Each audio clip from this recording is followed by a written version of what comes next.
Hello दोस्तों। Good evening, नमस्कार। आप सभी का एक बार जो है फिर से बहुत बहुत स्वागत है आप सभी का अपने यूट्यूब चैनल परीक्षा की शिक्षा में। उम्मीद करता हूँ, आशा करता हूँ आप सभी जो स्वस्थ हैं, कुशल मंगल है, बताइए जो अच्छे और बढ़िया तरीके से कर रहे हैं। तो जो भी क्लास में फर्स्ट टाइम आए हैं, पहली बार आए हैं, नए हैं, उसे को बता दें हमारे चैनल पर बीएड पोस्ट तो 25 की जॉब की तैयारी जाते हैं, रेगुलर बेसिस पे करवाई जाए। तो जिसे भी तैयारी पूरी करनी है, कंप्लीट करनी है, चैनल को सब्सक्राइब करके आप लोग हमारे साथ जुड़ जाए। क्लास का समय देखिए, जीके जीएस की जो सुबह 10 बजे डेली देखने को मिलती है। रीजनिंग की जो क्लास है तो प्रॉपर 1 बजे, कला की जो है शाम को 4 बजे, और हिंदी की जो है शाम को 7 बजे आप सबको हमारे चैनल पर देखने को मिलती है। आप सबको इसी टाइम पर क्लास से जुड़ के अपनी तैयारी को पूरा कंप्लीट करना है।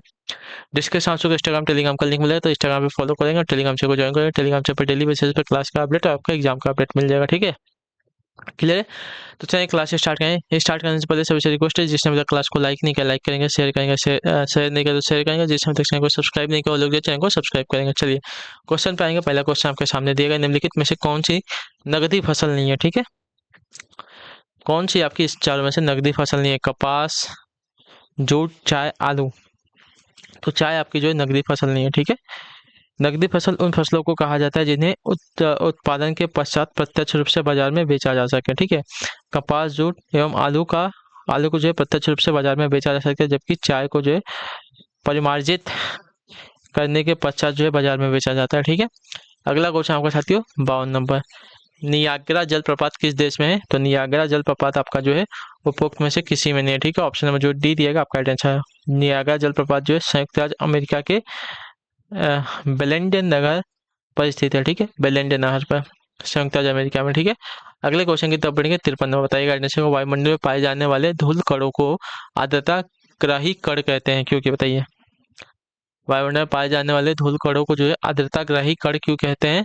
तो आपका राइट आंसर साथी हो, देखिए, धूल, धुआं एवं नमक के कण जो है जलवाष्प को आकृष्ट करने के कारण जो है आर्द्रता ग्राही नाभिक का कार्य करते हैं। ठीक है, जिनके चारों तरफ जो है संघनन के कारण जल बूंदों का निर्माण होता है। ठीक है, तो ऑप्शन नंबर आपका डी वाला राइट आंसर। ये अच्छे संघनन केंद्र होते हैं, ये जल का अवशोषण करते हैं, इनके इर्द गिर्द हवा के ठंडी होने से संघनन की प्रक्रिया होती है। ठीक है, यानी कि उपयुक्त सभी के सभी आपके सही है। अगले क्वेश्चन की तरफ बढ़ेंगे आपका 54 नंबर। सिंधु नदी अरब सागर में गिरती है, इसका उद्गम स्थल क्या है?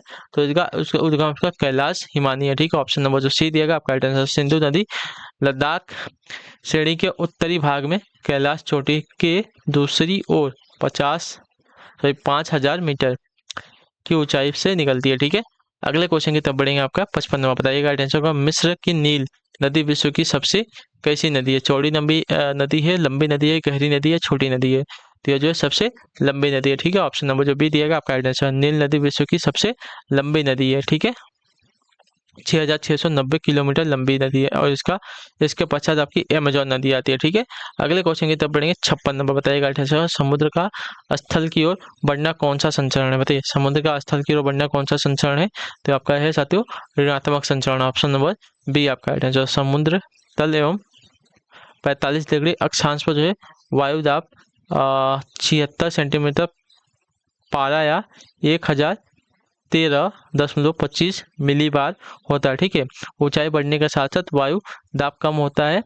300 मीटर की ऊंचाई पर जो है वायु दाब लगभग जो है 34 मिली बार कम होता है। ठीक है, ध्यान रखिएगा।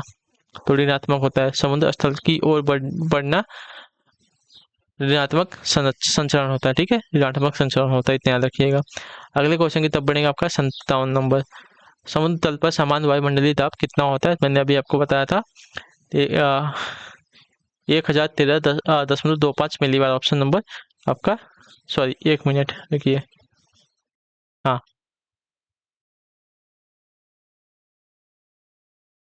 1 मिनट, हाँ यही होता है।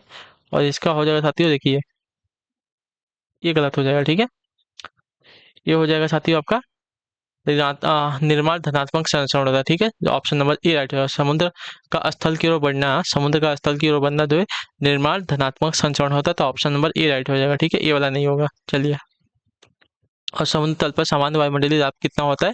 तो 13.25 मिली बार होता है। ठीक है, यानी कि 1,013.25 मिली बार होता है, समुद्र तल का सामान्य वायुमंडलीय दाब का होता है। ठीक है, अगले क्वेश्चन की तरफ बढ़ेंगे आपका 58 नंबर।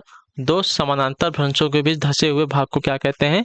तो इसे कहा जाता है साथियों आपका भ्रंश घाटी, ऑप्शन नंबर डी राइट हो जाएगा। ठीक है, जब दो भ्रंश रेखाओं के बीच का चट्टानी भाग नीचे की ओर धंस जाता है उसे रिफ्ट घाटी या ग्रेवन कहते हैं। जबकि यदि बीच का भाग स्थिर एवं किनारे का भाग ऊपर उठ जाता है तो रैंप घाटी का निर्माण होता है। ठीक है, जैसे ब्रह्मपुत्र नदी का। ठीक है, तो जब दो समांतर भ्रंशों के बीच धसे हुए भाग को क्या कहते हैं? भ्रंश घाटी। अगला क्वेश्चन आपका 59 नंबर। भारतीय संविधान में आपात उपबंध लिए गए हैं, कैसे होते हैं? जर्मनी से, ब्रिटेन से, अमेरिका से या आयरलैंड से? तो इसका राइट आंसर आपका हो जाएगा साथी, यह जो है जर्मनी से लिए गए। ठीक है, भारतीय संविधान में आपात उपबंध जो है आपका जर्मनी से लिए गए। चलिए आपका साथियों 60 नंबर है। वर्ग संघ का सिद्धांत किसने दिया था? तो आपका राइट आंसर होगा साथियों कार्ल मार्क्स ने। ठीक है, ऑप्शन नंबर बी राइट हो जाएगा। वर्ग संघर्ष का सिद्धांत जो आपका कार्ल मार्क्स ने दिया था। अगला क्वेश्चन आपका 61 में बताने की कोशिश करेंगे। राइट आंसर का दो समानांतर भ्रंशों के बीच उठे हुए भाग को क्या कहा जाता है? तो इसको कहा जाता है साथियों आपका ब्लॉक पर्वत। ठीक है, ऑप्शन नंबर सी राइट हो जाएगा। दो समांतर भ्रंशों के बीच उठे हुए या दिखते हुए भाग को जो है ब्लॉक या हॉस्ट पर्वत कहते हैं। ठीक है, किंतु ये भूचल की दृष्टि से अलग अलग परिस्थितियों के परिणाम है। ठीक है, अगला आपका साथियों 62 में बताइएगा। राइट आंसर का दक्षिण पश्चिम मानसून चलता है कैसे? तो देखिए दक्षिण पश्चिम मानसून आपका उपयुक्त में से कोई नहीं होगा। ठीक है, ऑप्शन नंबर जो डी दिएगा आपका राइट आंसर होगा।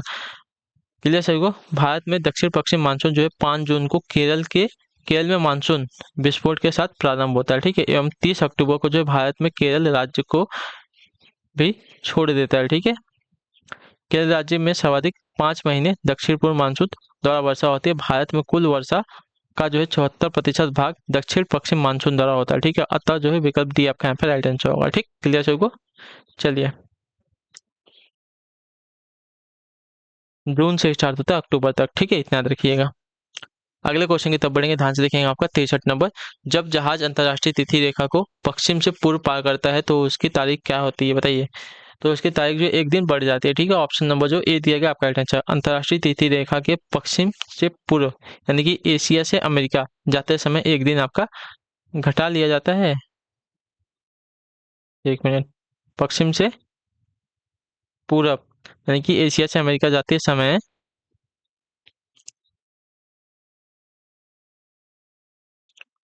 चलिए एशिया से अमेरिका जाते समय एक दिन घटा लिया जाता है, अर्थात पश्चिम से पूरब जाते समय सोमवार को सोमवार ही कर लिया जाता है। ठीक है, अर्थात हमें एक दिन का लाभ हो जाता है या एक दिन बढ़ जाता है। ठीक है, अर्थात 2 सोमवार मिल जाते हैं हमें। ठीक है, यानी कि आज अपने सोमवार को फ्लाइट पकड़ी है तो अमेरिका में आप जो है सोमवार को ही उतरेगा, यानी कि एक दिन का अभी टाइम मिल जाता है। चलिए अगले क्वेश्चन की तरफ बढ़ेंगे। आपका है 64 नंबर। सूर्य की सतह का तापमान लगभग कितना होता है? तो सूर्य की सतह का तापमान लगभग जो है 5000 डिग्री सेंटीग्रेड होता है। ऑप्शन नंबर जो डी दिएगा आपका राइट आंसर होगा। ठीक है, अगला आपका साथियों 65 नंबर। सील क्या है? बताइए। तो सील क्या है? तो सील है कठोर हुए मैग्मा द्वारा निर्मित समानांतर चादर। ऑप्शन नंबर बी आपका राइट आंसर होगा। जब लावा का जमाव चट्टानों की दो परतों के बीच होता है तो प्राय जो है सील का निर्माण होता है या चट्टानों की परतों के समांतर होता है। ठीक है, चलिए अगले क्वेश्चन की तरफ बढ़ेंगे। 66 नंबर उत्तर दिया। दक्षिणी गोलार्ध में सबसे बड़ा दिन होता है कब? बताइए। दक्षिणी गोलार्ध में सबसे बड़ा दिन कब होता है? इसका राइट आंसर क्या हो जाएगा? तो इसका राइट आंसर आपका होगा 22 दिसंबर को। ठीक है, ऑप्शन नंबर आपका डी राइट होगा। ठीक है, क्योंकि 22 दिसंबर को जो है सूर्य मकर रेखा पर चमकता था 23.5 डिग्री दक्षिण अक्षांश को जो है मकर रेखा कहा जाता है। दक्षिणी गोलार्ध में अतः दिन बड़ा होता है यानी कि 22 दिसंबर को। चलिए अगले क्वेश्चन की तरफ बढ़ेंगे। आपका है 67 नंबर 67। भारत की प्राकृतिक वनस्पति के संबंध में कौन सा कथन सही है? ठीक है, तो आपका राइट आंसर हो जाएगा साथियों।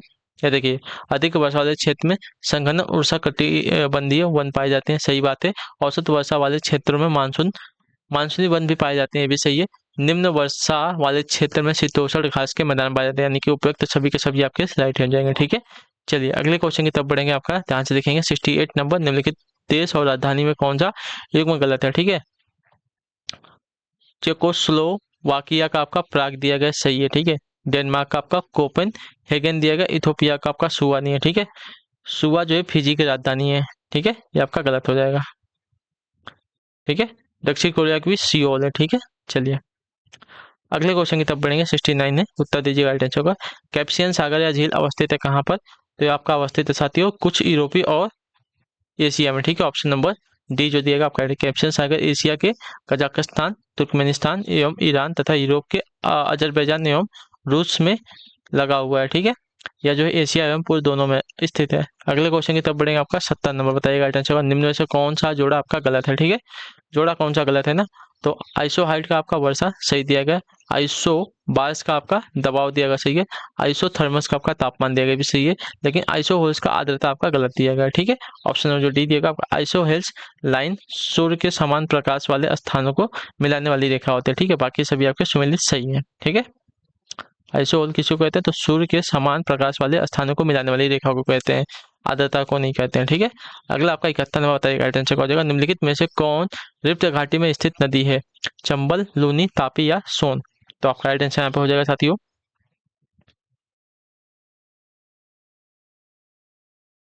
तापी, ठीक है। ऑप्शन नंबर जो सी दिएगा आपका राइट आंसर होगा, ठीक है।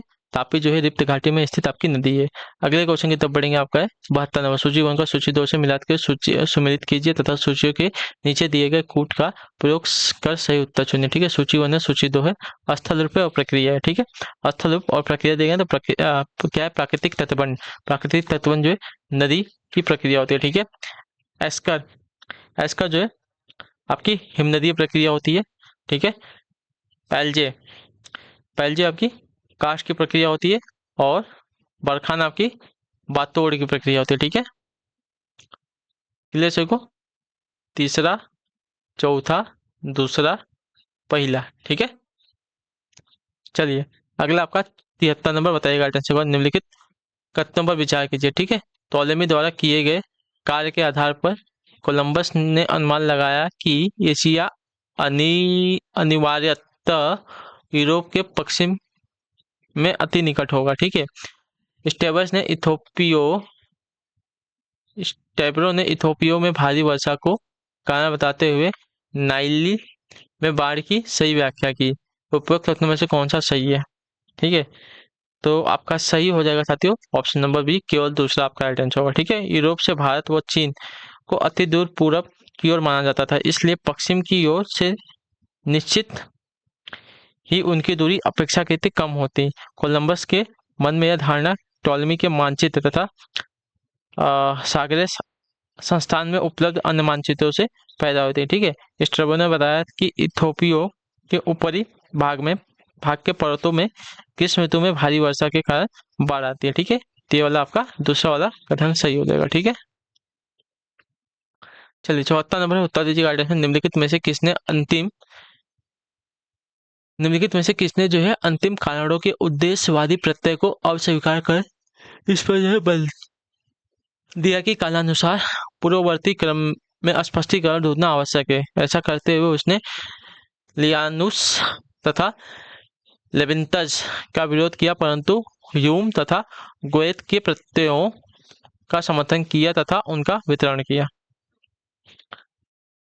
तो आपका आंसर वेरेनियस ने, ठीक है। ऑप्शन नंबर जो ए दिया गया आपका आंसर भूगोल विशेष भूगोल की समस्याओं को सर्वप्रथम जो वेरेनियस ने 17वीं शताब्दी में उठाया था। वेरेनियस ने भूगोल की दो प्रमुख शाखाएं सामान्य और विशिष्ट भूगोल स्वीकार किए थे, ठीक है। भूगोल का यह शाखीकरण सामान्य बनाम विशिष्ट भूगोल के नाम से जो है जाना जाता है, ठीक है। अगला आपका 75 नंबर बताइएगा निम्नलिखित कथनों में कौन सा सही है, ठीक है। एक क्षेत्र जो हिमनदित नहीं है, बताइए एक क्षेत्र जो हिमनदित नहीं है कौन सी है? तो आपका राइट आंसर हो जाएगा साथियों एक, कौन सा सही है ना, कौन सा सही है कथन? तो लटकती घाटियां प्रदर्शित कर सकता है? नहीं, लटकती घाटियां प्रदर्शित नहीं कर सकता। हिम जगहवर और पिरामिड शिखर प्रदर्शित कर सकता है, गलत है। ड्रमलिंस प्रदर्शित कर सकता है, गलत है। वी आकार की घाटियां प्रदर्शित कर सकता है, तो ऑप्शन नंबर जो डी दिया गया आपका राइट आंसर होगा, ठीक है। वी आकार की घाटी का निर्माण जो है हिम नदी द्वारा नहीं बल्कि नदी के द्वारा होता है, ठीक है। इतना याद रखिएगा। एक क्षेत्र जो हिमनदित नहीं हुआ है, तो एक क्षेत्र जो हिमनदित नहीं हुआ है वी आकार की घाटी प्रदर्शित कर सकता है, तो ये हिमनदी नहीं कर सकता, ये आपकी सिर्फ नदी करती है, ठीक है। इतना याद रखिएगा, ठीक है। बाकी लटकती घाटियां प्रदर्शित कर सकता है, हिमनदित कर सकता है, ठीक है। हिम जगुअर और पिरामिड शिखर प्रदर्शित कर सकता है हिमनदित, और ड्रम लिंक्स प्रदर्शित कर सकता है आपका हिमनदी। वी आकार की घाटियां प्रदर्शित नहीं कर सकता। ठीक है, याद रखिएगा हिमनदी। तो ऑप्शन नंबर आपका डी राइट हो जाएगा। ठीक है, क्लियर है कि नहीं। वी आकार की घाटी का निर्माण का हिमनदी द्वारा नहीं बल्कि नदी द्वारा होता है। इसमें दीवारों की ढाल तीव्र और उत्तल होती है। नदी की घाटी अत्यंत तंग एवं संकरी होती है। इनका जो है विकास निरंतर होता रहता है। ठीक है, जिससे गहराई तथा आकार दोनों में वृद्धि होती है। ठीक है, चलिए तो इसी के साथ आपकी जो क्लास है आज की पूरी होती है, कंप्लीट होती है। आई होप कि आपको क्लास जो साथी अच्छी लगी, पसंद है। क्लास का जो फीडबैक है नीचे कमेंट में बताइएगा, और क्लास अच्छे तो लाइक करके चैनल पहले चैनल को सब्सक्राइब करके जाएगा। हम आपसे मिलेंगे आपकी अगली क्लास है। तब तक के लिए टाटा बाय बाय, जय हिंद, जय भारत। आपसे क्लास से जुड़ने के लिए बहुत बहुत ही धन्यवाद साथियों।